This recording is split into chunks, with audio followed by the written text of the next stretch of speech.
and welcome to the Finance and Tech podcast.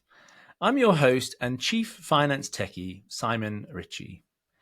This is the show where we dive into all things technology for finance teams. I interview other finance techies, finance leaders, and industry legends who share their stories, strategies, and insights to help you build and grow your career in finance. Today, we're joined by Carolina Lago. She is an expert in financial modeling. She's got a finance background, and she's currently working as a consultant and trainer to help corporates and individuals to improve their financial modeling skills. Today's episode is all about the financial modeling essentials. I thought Carolina was a fantastic person to help us dive into some of the basics of financial models. What is a financial model? What are the different things that you can do with a financial model? Who should be building financial models? Who should know how they work? And some tips and tricks. And she was absolutely fantastic. She shared her insights, her recommendations, also her things that you should really look out for and avoid. So this show is just packed full of golden nuggets to help you when you are making a big decision. If you really want to understand the finances and the data around a big decision, then this is the episode for you. Of course, at the end, I threw some fun questions at her just to keep her on her toes, but she was absolutely fantastic, and I hope you enjoy the episode. Thanks. So, Carolina, welcome to the show today. It's lovely to have you here. Thank you, Simon. It's a pleasure to be here. Fantastic. So maybe just for the listeners, you could give us a quick intro on your background and what you're up to at the moment. Sure. I've been working in financial planning and analysis for the last 20 some years, 15 plus, I would say better. Okay. And I've been on large companies all over the world, United States, Brazil. And now I'm in France and I'm doing more consulting work for small firms and medium firms. Yep. And also corporate training and individual training, more focus on financial modeling. Okay. Yes, and that's how I found you. So I saw some of your amazing content online. So you've got a financial modeling essentials, forecasting methods, some great content on there. And you're working on a training course at the moment, I hear. Yes. I'm launching a training course for financial professionals, all levels of financial professionals. And I will teach financial modeling from scratch, the 3-statement model and how to connect them, how to make the balance sheet balance. But it will also bring this powerful skill that is using financial modeling to build business acumen, which I think it's a powerful skill that not all financial modelers, not all professionals in finance use well. So I want to teach people how to use that to improve their careers and to go further and to learn more about new companies, new areas. Yeah, no, it's amazing. And it's something I did lots of accounting and finance training years ago, and every time I try and pick up a financial model, I have to go back to the basics because it's one of those things that you can easily forget and unlearn, and but it is fundamental, isn't it? Yeah, I think we can, you probably can relate to that. A lot of professionals have gone through the whole career without ever building a full statement model. Yes. Yeah. Because we have those softwares, these amazing softwares that do all for us. And it's very easy just to go in the software, do the analysis, pull the numbers, pull the charts, and not having to do the analysis yourself, do the calculation yourself. So you lose an important thing, which is learning how to do it and learning how to know the impact of every decision. If you start modeling, and if you start modeling from scratch, if you learn how to do those calculations without having any template in front of you, but if you actually learn that, you develop something in your mind that you start to understanding the impact more easily of every financial decision, every business decision, actually. Yeah. So fantastic. I'll ask you a fun question, and then we can dive into today's topic, which is absolutely no surprise: financial modeling. So, if you could describe your current business venture using only emojis, which ones would you choose? Oh, that's funny because usually when I'm posting actually on LinkedIn, I'm not very good with emojis. And actually, every time I'm posting, I probably spend a half a minute thinking, should I put some emojis here? And then I have no clue Okay. what are the emojis called and anything like that. So I know you need to put like something to use as a bullet point.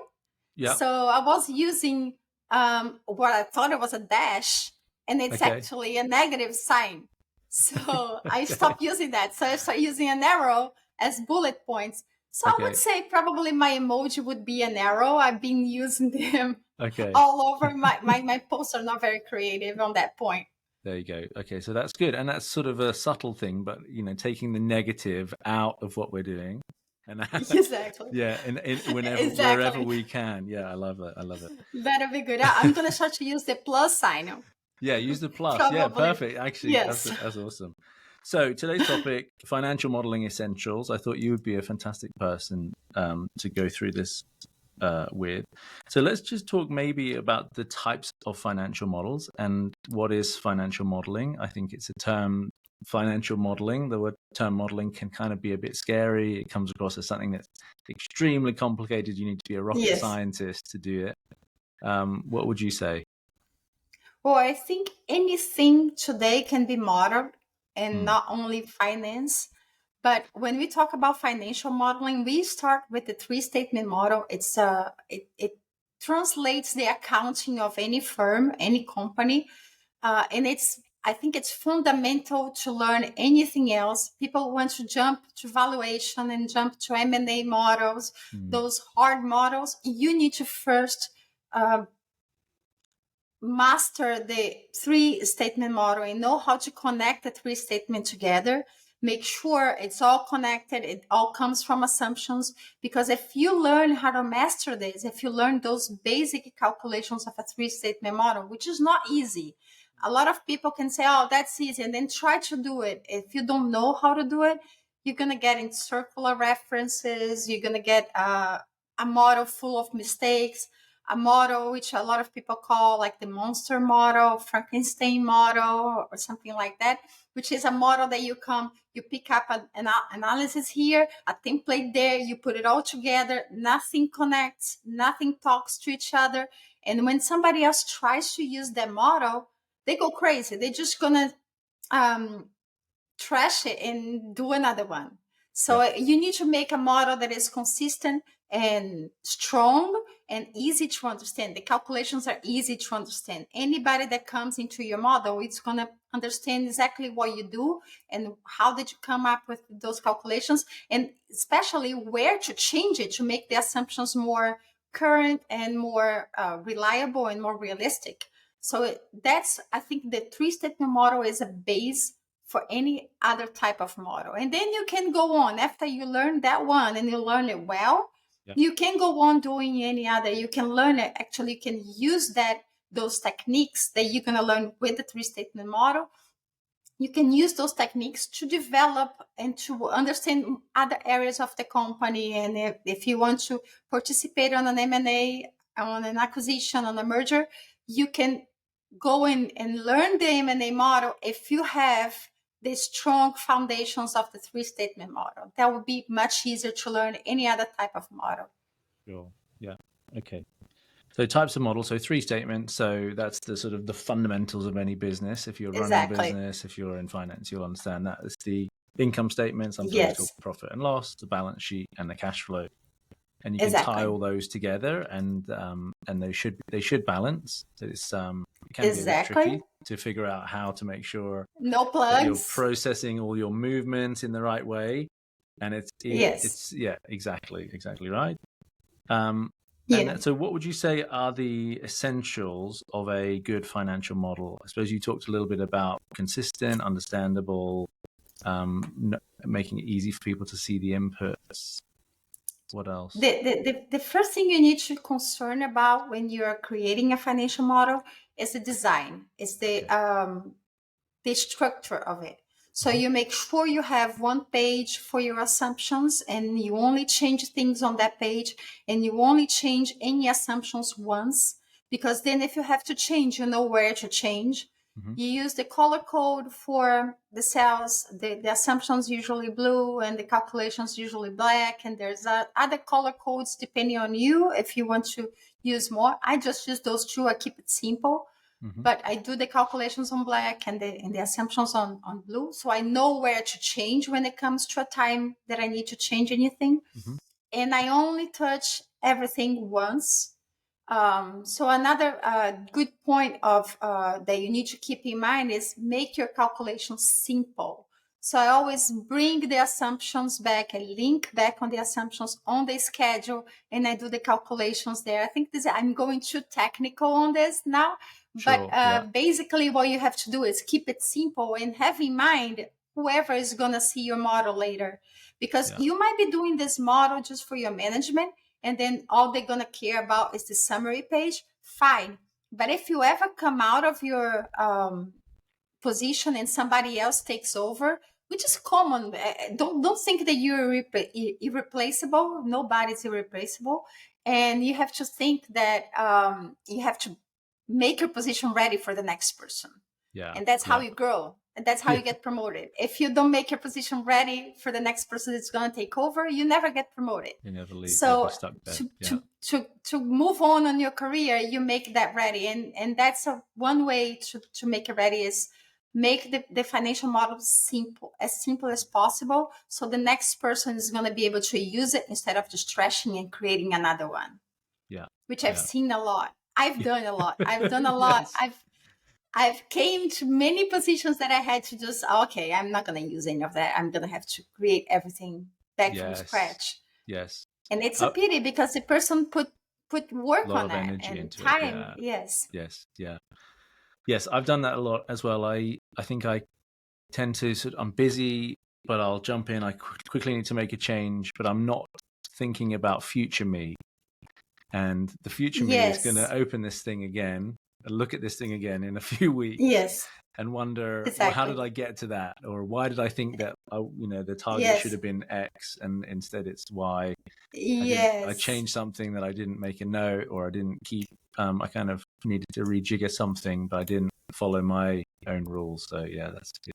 Yeah, but usually what I tell my students is you create a format for yourself, and you do that at the simplest way that you can, so somebody else will understand also.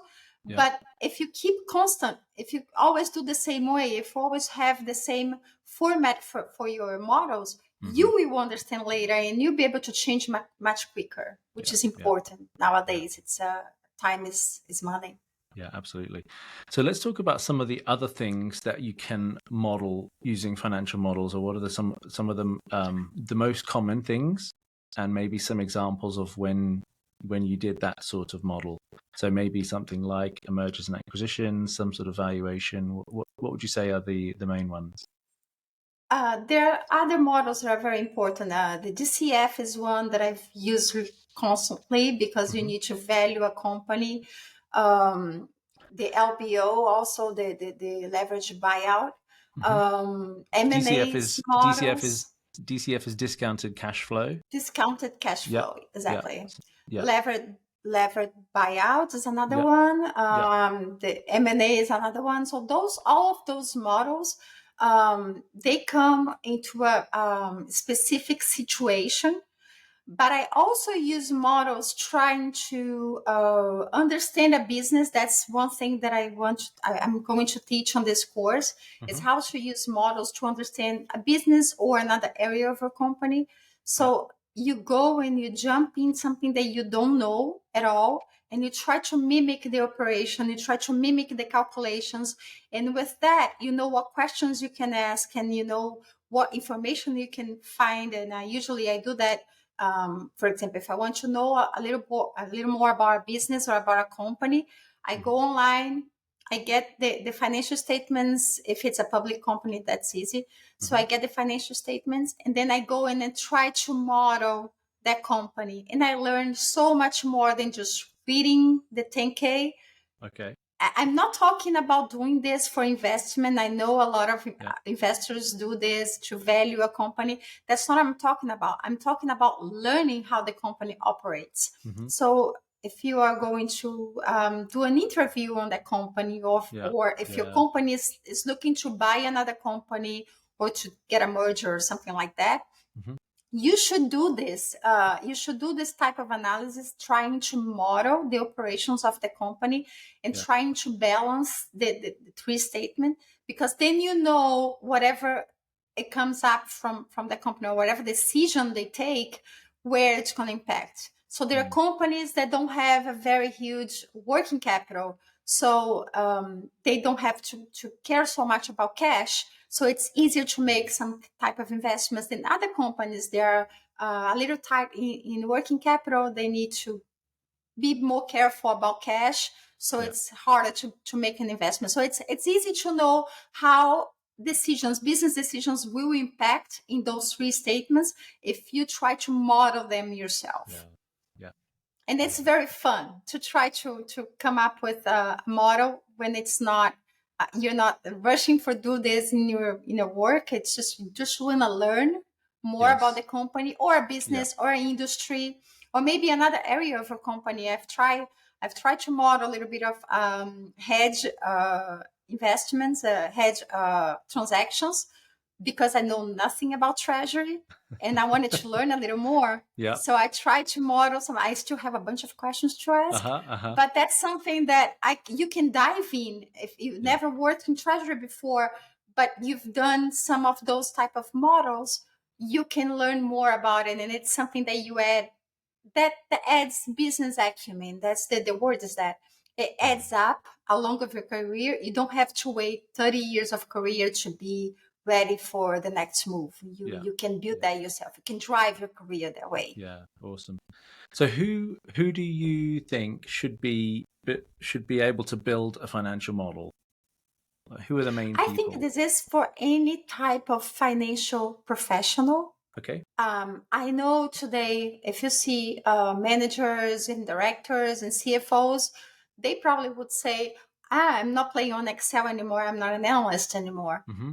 But if you never done it before, and if you start doing this type of calculations, you start thinking in systems. So I think it's beneficial for any people on finance, on any stage of their career, because you start thinking in systems, and not any systems, but financial systems. So you start. I know probably more senior professionals, they already are seasoned about it. They know everything. They did but to learn past, the impact, exactly. So to learn the impact, to know right away the impact of any business decision, if you do the calculation on a blank page, on an Excel page, you learn so much more, and you can internalize this kind of thinking of learning the impact. And of course, for young professionals and people that is starting, this is a great skill to learn and a great way to start your career and to drive your career too. It's very important for any type of finance professional. Yeah, great. I agree. So it's great for any finance professional, and I think it's also great for every leader who is looking at financial models. So especially if you're a leader making big decisions, then it's really important that you're going to ask people to run these models for you. Tell me the ROI, the return on investment. If I give this cash now, how much am I going to get back in the long run? To really understand some of those models. One, so you can see if somebody errors creep in. So one, so you can see if somebody's made an error in producing the model. You should be able to spot it, kind of do a sense check. I love to have a calculator right here next to me all the time, so I can just quickly check a few numbers, and then I know the model that somebody gave me, that's spot on. I can rely on that. Yeah, great. So when do a financial model? So is it for a specific thing? Is it a one-off, or is it something that you should be looking at all the time? I think this is a lifelong skill that you need to develop if you are in the finance career. Yeah. And I am totally favor of all the FP&A software. They're there, like very well designed to have all the calculations and analysis ready for you and the Hmm. graphs and everything. I'm totally in favor. I implemented a bunch of them already on large companies. Yeah. Since the first ones, Cognos planning, and a long time ones, I've been looking To the into the latest modern greatest ones. blocks. Yes, exactly. Yeah. I was going to say that. Thank you. Exactly. So Yeah. I've been looking on all of those, and I'm totally favor of them. Yeah. What I think Excel come and play a huge role is into the learning of the individuals. Yeah. Of course, it is important to have for very small company. I wouldn't recommend to buy a very expensive software if you can do everything on Excel as you Hmm. grow. Yeah. But what I think Excel comes into play is for the careers that it's shaping. If you learn how to open a blank sheet and create a financial model from zero, Hmm. you are way ahead on your career. You can learn anything with that. That's a skill that you have to develop. Hmm. So a lot of people come and just rely on those softwares and rely on templates too. I'm totally against people getting Excel templates. I even share a lot of them, but I always tell my students, break them apart. Try to Yeah. understand the logic of the calculations. Never come to those black box templates where you just put a number and all the calculations come on VBA, and then you get Yeah. your Yeah. final number. Yeah. It's not worth it. You have Mm. to break the calculations and understand them, because if you do use templates, use it for that, to develop your skill, to learn the calculations, to learn how it goes, and then you're gonna be able to learn the impacts of the financial decisions. If you just plug numbers there, you will never know what is the impact, the true impact. Yeah. Yeah. Yeah. Yes, absolutely. And then in terms of when to do a financial model, so you're anytime for example, anytime somebody wants to make some big acquisition, I've seen, Yes. the need for, whether that's a company for sure, that's a no-brainer, but even just a big asset, you would often spin up a small financial model, wouldn't you, where you could look at Yes.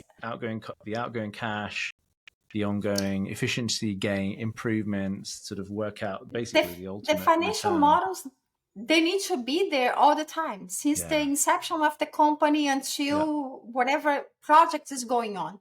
Mm. They are everywhere in finance and Yes. in operations too. And even when you talk about FP&A software, they are actually a financial model. Yeah. They Yeah. not always they are designed specifically for that business, but they need to match the business, they match the operations. So they are a financial model as well. Yeah. What I think it comes every time we have something bigger, we have the flexibility to put on a model, or Yeah. extract data and model them, and make projections about them, and play with the numbers, play with scenarios and assumptions. Yeah. That's where it comes into play. So if you are going to do a project, a long term project, a small project, Hmm. acquisition, Yeah. or just learning about your competitors, you also Mm. can model them. You can also try to get their numbers from the news or from Yeah. listed companies or something like that, and try to model them and learn more what they're doing, what their actions, and how it's coming to the bottom line. You can Hmm. learn a lot about them. So I think financial models is not only for finance. And today we talk a lot about not the FP&A, but the XP&A. So it's Yeah. the person Extended that will planning analysis. Yeah. extend everything on the planning and analysis. And you go to marketing as well, to sales as well, and not only to see the finance part of it, but you can see what those numbers, what that data will mean to the department, not only on the finance side. So you can model your competitors. You can play with a new product projection and try to see how it would go, and try to model anything on the operations model, a big change in the operations, a big change in the way you make your products, and it's anything. So for me, financial models should be everywhere in the company at all times, I agree. especially. Yeah, I agree. Yeah, if you're in a sales team and you want to know about hiring new sales reps, a lot of meeting a sales target, especially in a business to business sales role, it's context. You need people to get the sales, and so knowing how many Yes. people and how ramped they are, that will tell you how you're going to do in terms of your sales. So that's one thing. Marketing, how much am I spending on ads, all those things. Yes, Operations, exactly. machine purchases, all these things. All these could be Yes, tiny little financial models that are sort of a standalone thing exactly. to help you make the decision. And then as Yeah, you're going, importing actuals and kind of keeping track of where you are against where you thought you were. That is exactly. also an update or a new financial model, or maybe that then moves into more of a like a system, like an FP&A, a financial planning analysis Yes, system. yes, exactly. And for the financial professionals, they get those little pieces and they learn about something that it's completely out of their role. Yeah, That just adds to their knowledge, to their career. They exactly. become a professional that is more complete. So Yeah. it's like leveraging the skill of doing financial models, not only the three statement model, not only Yeah. the regular models that we know out there, but it creates the calculation, but following the rules of always doing on the same type of design, so it will Mm-hmm. be simple, will be easy to maintain and everything. Yeah. And then add that and plug that on the three statement model, so you know what is the impact of that business decision in the Yeah. finances. In the ultimate finances. Yeah, absolutely. So we might have talked about a few of them, but what should people avoid in when they're building a financial model or when they're looking at a financial model? What are the things to avoid? Okay, the first and most avoidable thing in financial models are hard coded Okay. anything. So Okay. you don't hard code. You make an assumptions. Those are the only numbers that are supposed to be hard coded, because then Okay. you know right away that everything that is blue, that's a very best practice in doing financial models. Okay. Everything that is blue can be changed and is hard coded. Okay. Other So than that, assumptions are everything assumptions. else, Everything else yes, should yes, be everything else calculated. is calculation. Yeah. And you have to be very careful about the fake hard coding, the hidden ones, Yes. which is What? there's a big formula calculation, Uh-huh. and I've seen this a lot. Uh-huh. Trust me, a big formula, and then times zero plus and the number that they want to be. And then Oh, I see. we, Okay. as modelers, we try, as financial professionals, we try to see why I'm changing this, and then this formula doesn't, this number doesn't change. And then you go on F2 and you see it's linked on the right places. Why it doesn't change? Because there's a times zero at the Or end plus somebody the number added that the plus person. 10,000. Yeah. Yeah. Exactly. So that is very common and it's Yes. horrible. So Yeah. that's a very, very bad practice that a lot of people use. How Yes. to plug a number without looking like you plugged a number. So Yes. Yeah. Right. Yeah. Yeah. So they couldn't be bothered to go back and figure out what to change which assumption to change, etc. So they just decided, okay, I'm going to just add an extra number onto this formula. It's one of the yes, things I've yes, seen a few exactly. times. Yeah. Yes. Yeah. I've seen that a lot, a Yeah. lot. Okay. Yeah. So that's a great tip. And then let's talk tech. So in terms of training and small models that are, you just need to do something really quickly. I agree. A spreadsheet, Excel, Google Sheets, great option. What about some of the more advanced techniques? Maybe some statistical techniques, or maybe even like when you're in a business and you hit scale, so you need to Yeah. take assumptions from lots of people. What are some of the factors that would trigger Yes, you to start I thinking talk about a lot different of tech? Yeah. I talk a lot about the simple calculations that you do on Excel, Uh-huh. but I am a huge tech fan. I Okay. love playing with other stuff. Me too. So I've been playing a lot after Python in Excel launched. I was already doing some Python use, not only for financial model, Hmm. but for finance in general, financial analysis and statistical analysis, and to create assumptions and to create scenarios and things like that. Mm-hmm. So now that we have this inside Excel, I've been playing a little bit, nothing concrete, not for clients yet, just playing, just having fun with it. Mm-hmm. So Python in Excel is one thing that I've been using a lot. Yeah. Excel has been evolving into something very different now. And I think in a few years, Excel is going to be completely different from what we know now with dynamic arrays and things like that. Yeah. But also Power BI and Tableau. And I love those visualizations software Tools. Yeah. tech Mm-hmm. tools, and I think they're great to create like a dashboard or something like that and have the visualization tools. Yeah. But at the end, the structure of everything comes from Excel or from a big FP&A software. I like those too for bigger company, as long as you can keep track of how it's done, the calculation, how it's done, and you can mimic that on an Excel sheet on the side. So you can keep doing your analysis and you keep understanding how the calculations are coming up. Yes. And I understand what you're saying, because a lot of the historic old school FP&A softwares, they're very hard to figure out what's going on. It's impossible Exactly. to It's like see. a black box. It's like a big black box. All the formulas are written over there in some scripting language, and over here you see the data. It's impossible to know. Yeah. Some of the new ones, not so, it's a lot easier. But yeah, you're right. The modern FP&A software, I think. Yeah, absolutely.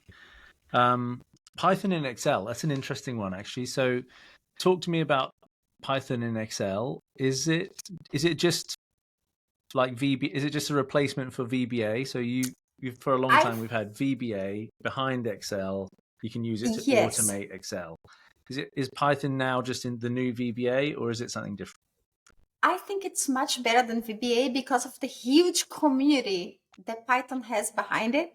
Mm-hmm. And it's very easy to find open source help, libraries, and people to talk about, and people sharing scripts, and the libraries are amazing. It's not like VBA, it's like almost like a black box. If you don't understand VBA, it's a little bit of coding, you can see, you can understand what's written in there, but it's really hard to find things that are ready for you, like Python. Python has those amazing libraries that you can just plug them, and it's very easy. It's a language that is very easy to use, and having it, the possibility to use it inside Excel and linking the cells already, instead of just importing and exporting data all over. You just can do this inside Excel almost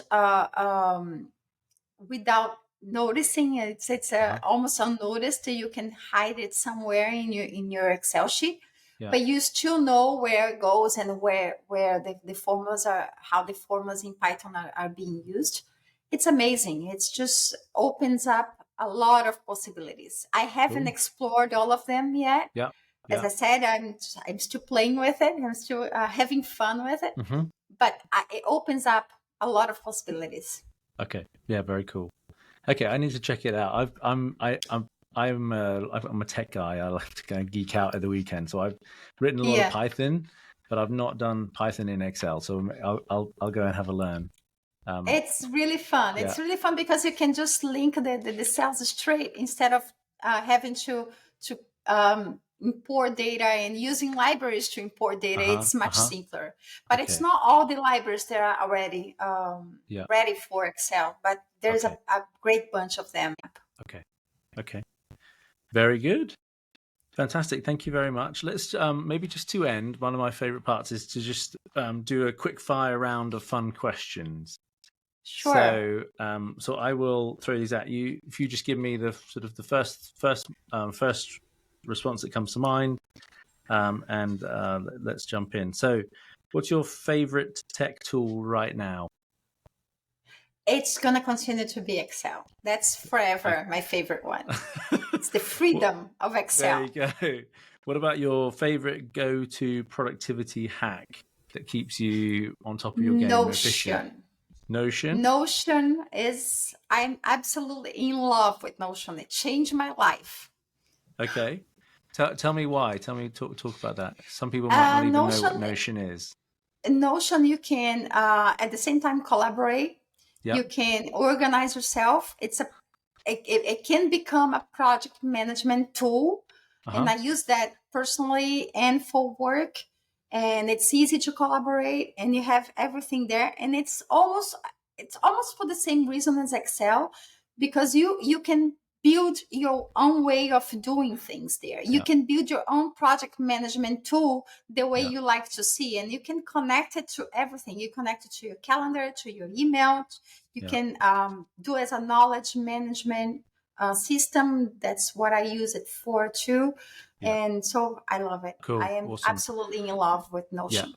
Yeah, I agree. It's great. Sort of online docs. Yeah, collaboration with people around sort of Yes. planning for strategies, building a training course, writing content for the web, all sorts.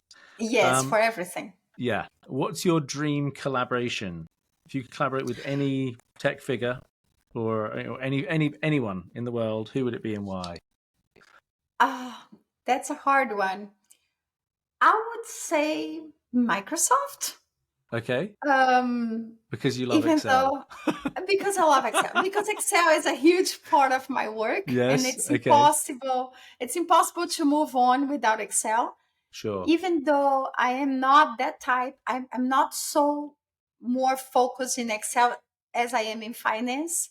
So I'm not the kind of person that is like um, very quick on the keyboard, and I use the mouse a lot. That's surprising about me because I'm teaching financial modeling and I use the mouse a lot. So Uh-huh. I'm not those Excel geeks that Yeah. know everything about Excel and can be very quick and everything. Hmm. But Excel is a huge part of my work, and I wouldn't be nobody without them. Okay. So I would say Microsoft because I love Power BI too, Yeah. and Excel has been Very playing a lot cool. of. This is a new question then. Carolina, what would you do if Google came along and said they wanted to collaborate around Google Sheets? I would have to get used to it. It would be a little hard. Have you tried it? I was struggling the other day. Google is really easy to share things and to Yes. Google Drive. I use a lot of Google Uh-huh. Drive, Uh-huh. but if I open the Google Sheets, I get Yeah. lost. It's Really? it's not Okay. all the charts that work well, and Uh-huh. it's getting there. It's better than Yeah. it used to be, and it's Uh-huh. getting there. But let's be honest, it's getting closer to what Excel is. So Yeah. whenever Google Yeah. Sheets Uh, is yeah. just like Excel, then it's gonna be fine. Yeah. For now, it's great to share files and use Uh-huh. Google Drive and Yeah. Sure. Gmail and Yeah, all yeah, of yeah. that, Yeah. but it's hard to compare. It's Yes. really hard.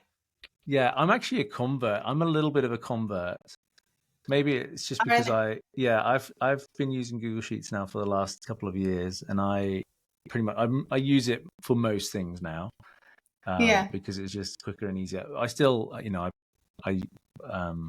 don't do a lot of spreadsheeting. We've got a decent little financial planning software that we're building, and I use it internally. But when I do need to whip up a spreadsheet, I'll go to Google Sheets. But Yeah, it ends yeah, up it's being interesting, isn't easier. it? I've done a lot of Python programs, which I Hmm. had to use the API, and it's impossible to try the API from Microsoft. So I had to use Uh-huh. Google, and every export and import Yeah. to Sheets, it need Yeah. to be Google Sheets.